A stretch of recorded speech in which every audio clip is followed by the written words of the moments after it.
All right, what is up, Combo Nation? This is Grown B, X Flow. and we're going to be talking some more about fighting games. First of all, I do want to say thank you for everybody who has been supporting some of the shorts that we've been uploading. Made several different TikTok accounts, YouTube accounts, and whatnot. And as far as just right off the rip engagement, this was definitely one of the fastest accounts to really start pulling in some views. And just I love what you guys are saying.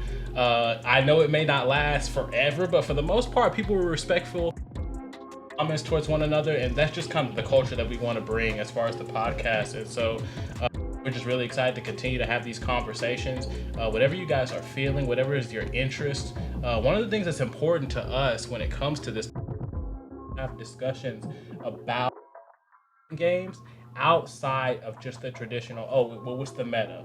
How are we going to get better?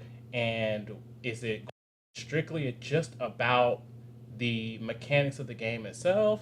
Like FDX did a pretty interesting video a few days ago, and he was going over the patch notes, and he was talking about how it's changed and why frustrated. So there's a lot of technical opportunities, right, to talk about fighting games out there. But just for us as people and the influence that fighting games have had on us and just the impact that it has on us and some of those other conversations is really where we want to as the home for. Guys really took some of those early as well. And so we're just here to keep it up. Not just kind of normalize those type of conversations. Yeah. Normalize those conversations in a sense, especially in a genre dominated by men. Don't get me wrong, we have female fighting game players and whatnot, but in a genre dominated by men, what often happens is it becomes another space where people don't want to talk about their feelings. Yeah, You know what I mean? yeah, People true. don't want to talk about their feelings. They don't want to talk about like, man, this hurt me or this made me feel betrayed like a lot of those different things don't just disappear when you decide to hop into a fighting game or just gaming in general. And so Yeah. we want to kind of set a culture where that type of stuff can be more of an open. And I think when it comes to exchange, comes to people talking about, how they feel about certain things, there's a lot of people getting dismissed because that's kind of what we've been educated and taught to do as men, right? Yeah, just kind of like Brush don't everything off. brush everything off, act like we're okay, or just don't tell anybody about our true, deep-seated, deep-rooted shortcomings, or whatever it is that keeps us up at night. Yeah, Type stuff. and I talked a little bit about this in maybe episode 2, was that one of the frustrations that I have is when people do start talking about their experience, like, man, I don't like how this works, or I don't like how people act in this way, and everything gets put behind this veil of, oh, it's just a skill issue or whatever, Yeah. right? So there's just been this toxic way of going about having just basic conversations about fighting games and about gaming in general that's just not so stuck in the competitive mechanics of it. Esports. Exactly. Yeah. So Esports is but esports. one of the profiles, the YouTube places or spaces that I think is pretty good at this though, is Maximilian Dude. I love Maximilian, dude. Yeah, because he is kind of in that same little place that we are, where he's probably better than the typical casual, but still under that umbrella of a casual, right? OG, definitely. Which is interesting. How do you define, now that I think about it, how do you define a casual when it comes to fighting games?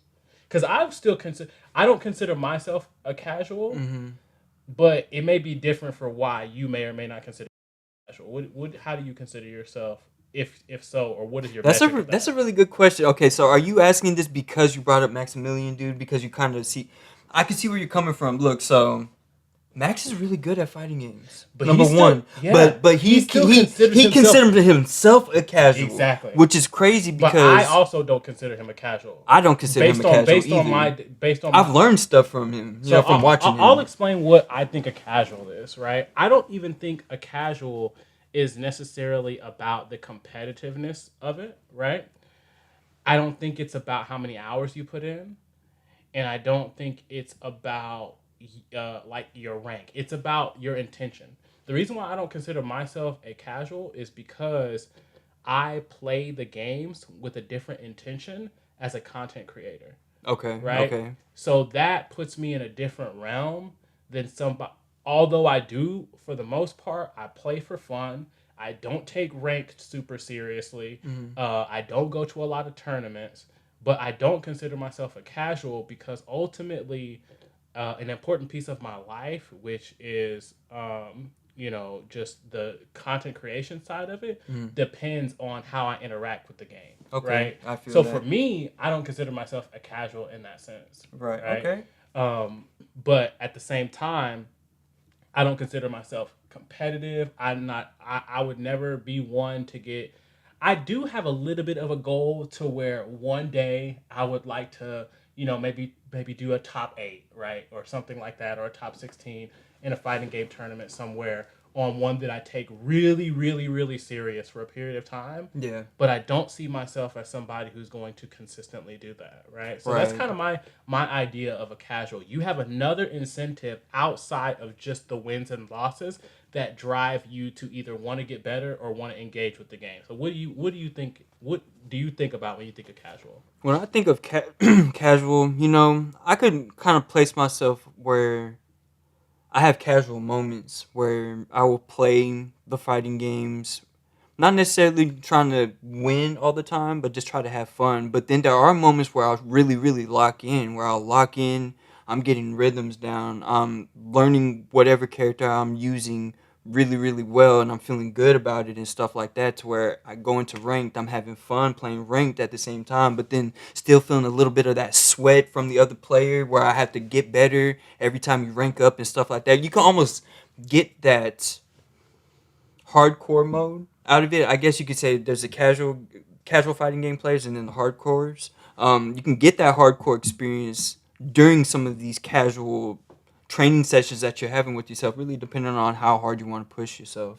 I'm somebody who, if I feel like I'm lacking somewhere, I will start to make macro changes, Mm-hmm.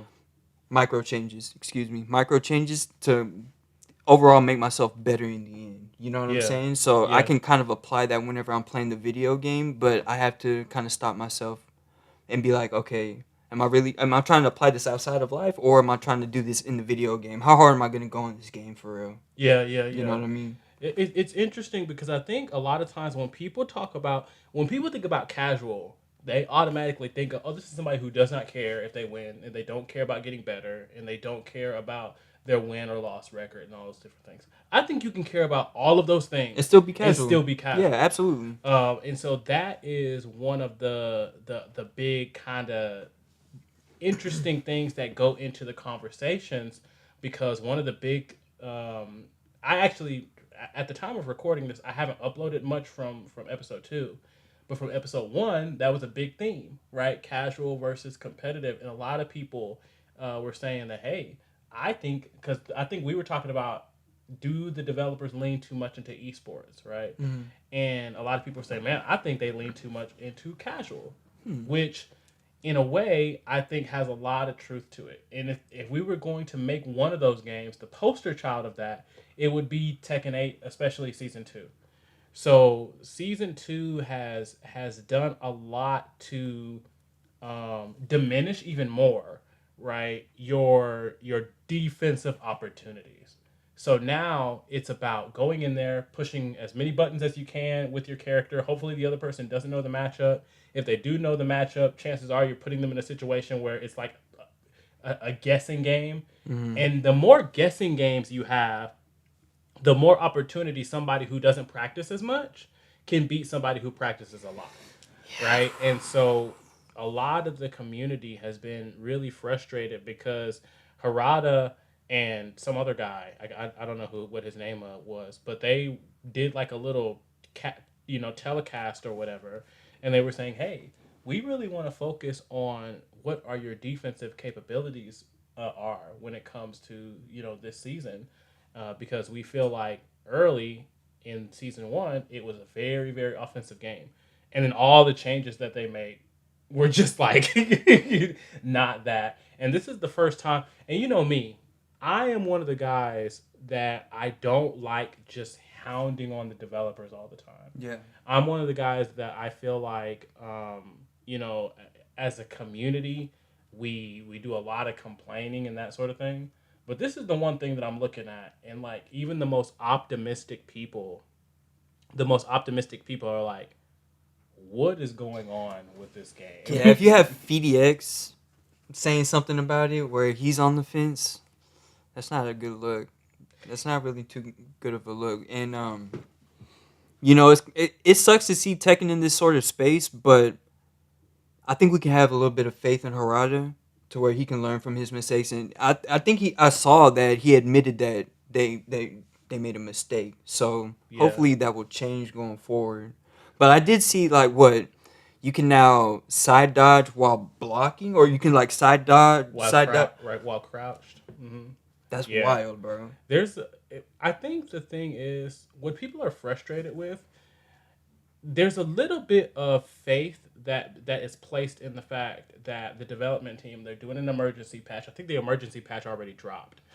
Um, but what their frustrations were was the thing that you put out on the front line was already a bait and switch almost.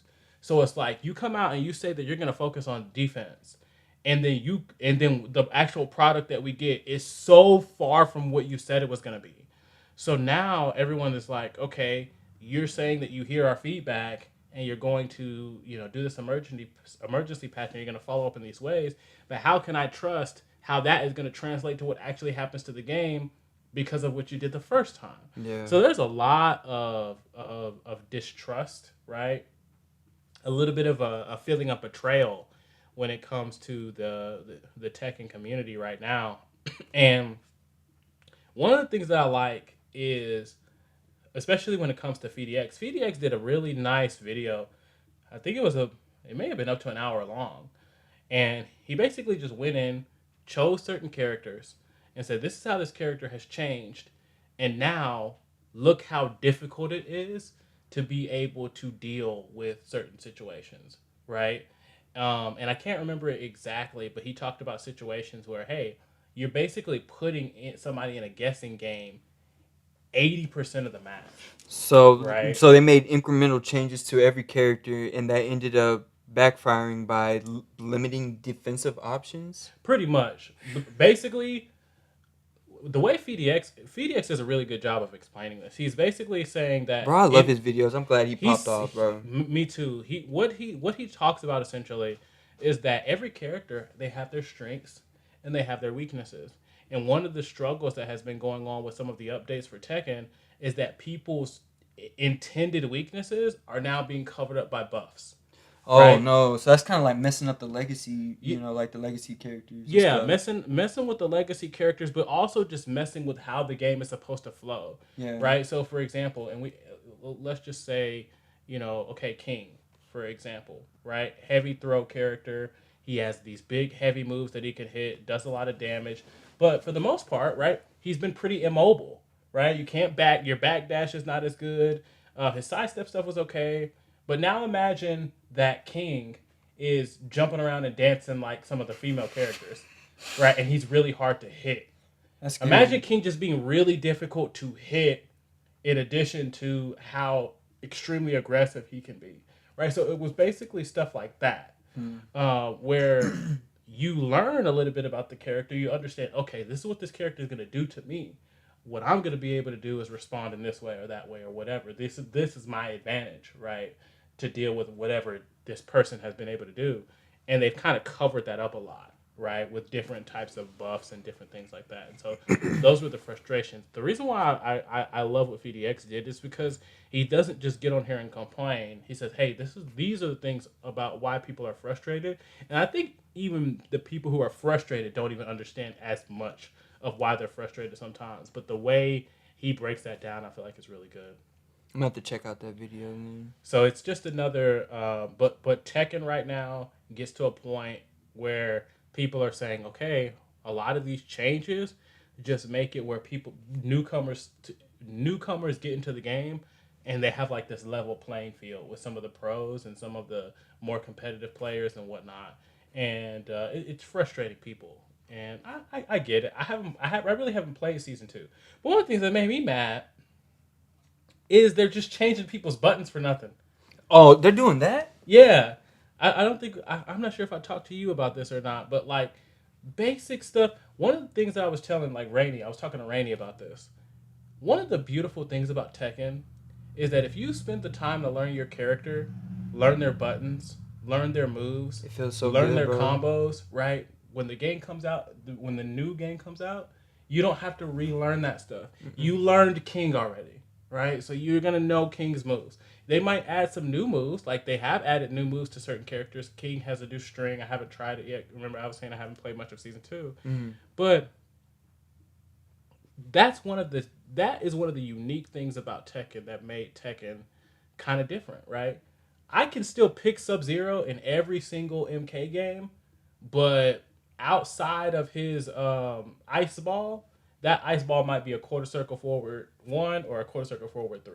That's usually what it is. Everything else is going to be brand new, and he's going to have new combo strings and new, stuff like that. So you got to relearn Sub Zero every year, right? Yeah. Or every game. You didn't have to do that with King, right? Or Jin, right? Or Kazuya Mishima. Now they basically took a few of King's grabs, switched up the buttons for nothing. Oh, Switched up the buttons for nothing, and they've done it with a couple other characters. If Russian I'm not roulette, mistaken, too. man. So now it's like, okay, I got to go in and I gotta relearn a string that not only do I not know it, right, but I have muscle memory For that the I other have to ones. literally go inside my brain and my hands and unteach myself that so You that gotta I get rid of don't. those neurons, bro. Yeah, like so that's another thing that's got people really upset. Man. Injustice, the legacy characters in there, you didn't have to learn the combos again, did you? Like Batman's combos, they were pretty much the same from It, 1 to 2. I think yes, it actually yeah, his specials were the same, but he did get new basic combo strings. I think. Oh, okay, okay. I was gonna say, Hmm. I wonder why NetherRealm did that then. Yeah, he does get so Hey, we might be getting Injustice 3 next. I Ed Boon's want. been teasing. Wait, He's been teasing. has he?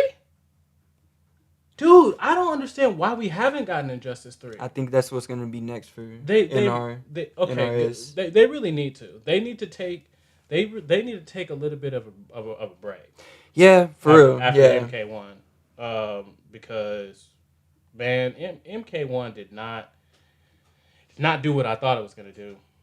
I understand people's kind of like frustrations and stuff with it, but this might be one of the worst MKs in years, right? And so this may be a time to say, okay, take a step back, breathe a little bit, reevaluate. and bring back Injustice and don't mess it up. Yeah, I facts. really Bro, enjoyed Injustice. Injustice, everything from like the single player content to just the characters in general, fire, bro, fire. The story mode, great. Tower mode, great. Customization, fire. I love The everything about. customization, It's that off the was, chain, bro. man. Off the chain. I'm not even a skin and a costume customization type of guy, but I loved what you were able to do with Injustice customization for sure. It was super sick, man. And it similar to, I mean, I know these are different genres, but it's like you have a fighting game that you can pull unlimitedly from DC Comics about who you want to put in the game. Yeah. And I just think that was so cool. They got the main guys in there: Batman, Superman, the Flash, whatnot. But I think that they can really like give that game its chance to kind of grow into something as well. So hopefully, right, if they're working on it, they can get it out soon, because I definitely want to play another Injustice.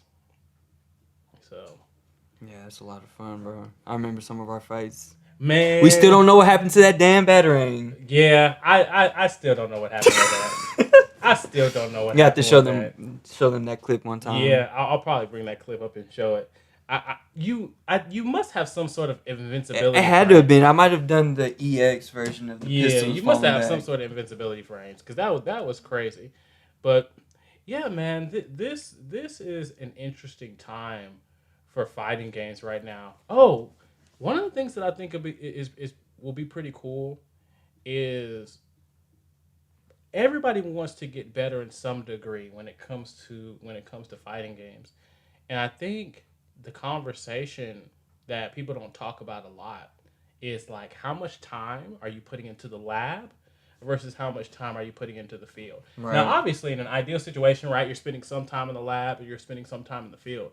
But like, there are some people who spend a ton of time in the lab and they get into the field and they can't execute any of the stuff that they've done in the lab. They don't have any of the field experience. Yeah. But then there's some people that just get out, they're constantly fighting other people, and they're just not getting better because they're not kind of setting up the situations to get better. And that's something that you kind of learn in the lab, right? Right. Simple bread and butter combos, like messing up simple stuff like that. And even this goes a little bit beyond. And this isn't even necessarily saying, oh, you got to go into the practice mode and make sure you're paying really, really, really close attention to every little piece of frame data. Like, not necessarily that, but just like, man, what is your approach to like being in the lab versus getting into the field? This is really good. So it depends on what Outside game of our training sessions, also. Yeah. So I know we'll just typically just train together. It depends on what the game is. So if it's something like Mortal Kombat, first thing I'm going to apply like the 60-40 rule, 60%, 40% rule. I'm going to go into the lab for like 60% of the time for a little bit.